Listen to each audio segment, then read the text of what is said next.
बोलिए। मोहन जी नमस्कार, अनिल पुसत्कर जी नमस्कार, तौकीर भाई नमस्कार। मोहन जी, कांग्रेस किसी भी संवैधानिक संस्था का या किसी भी संवैधानिक पद पर बैठे व्यक्ति का कभी अपमान करने की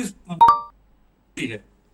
लेकिन जिस प्रकार से भाजपा की सरकार आने के बाद केंद्र में संवैधानिक संस्थाओं को जिस प्रकार से मखौल उड़ाया गया, संवैधानिक संस्थाओं को जिस प्रकार से दुरुपयोग प्रमाणित हो रहा है, उसी परिप्रेक्ष्य में छत्तीसगढ़ में डॉक्टर रमन सिंह जैसे व्यक्तित्व, जिनका 15 साल का मुख्यमंत्रित्व काल रहा, और उसके बाद वो ये पहला पत्र नहीं है।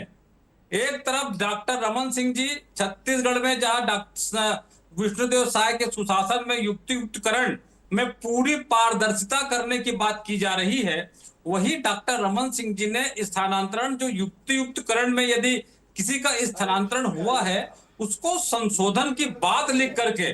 उन्होंने अपने संवैधानिक पद का जहां दुरुपयोग प्रमाणित किया है, वही विष्णुदेव साय सरकार की पूरी पोल खोल दी है कि संशोधन भी हो सकते हैं।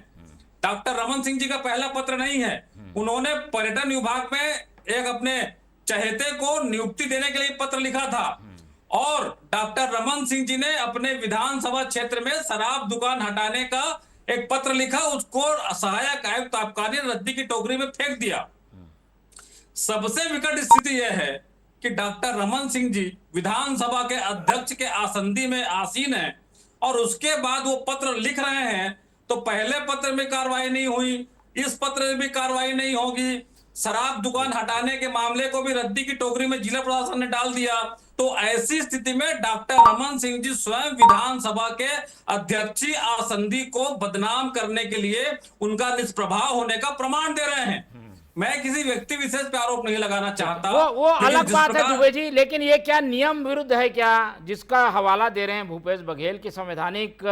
मर्यादा टूटी है, ये क्या नियम विरुद्ध है क्या? हो सकता है पत्र में कार्रवाई हो ना हो, वो अलग चीज है। मोहन जी, विधानसभा के अध्यक्ष या लोकसभा के अध्यक्ष जिस प्रकार से संवैधानिक संस्था में होते हैं, उनकी नियुक्ति के बाद वो किसी दल विशेष के नहीं रहते, वो पूरे विधायक दल का जो विधानसभा में या लोकसभा में सत्र चलता है तो उसके वो एक प्रमुख मुखिया होते हैं, सब पे नकेल कसने का काम और प्रश्नों का उत्तर आसंदी में आए और आम जनता के बीच में जाए।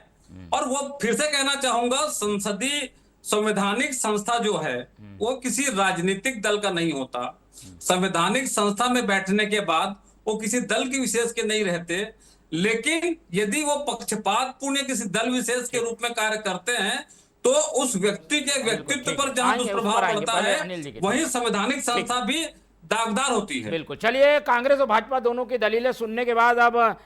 कुछ अनुभव के आधार पर अनिल जी से समझने की कोशिश करते हैं। आपने लंबे समय तक ये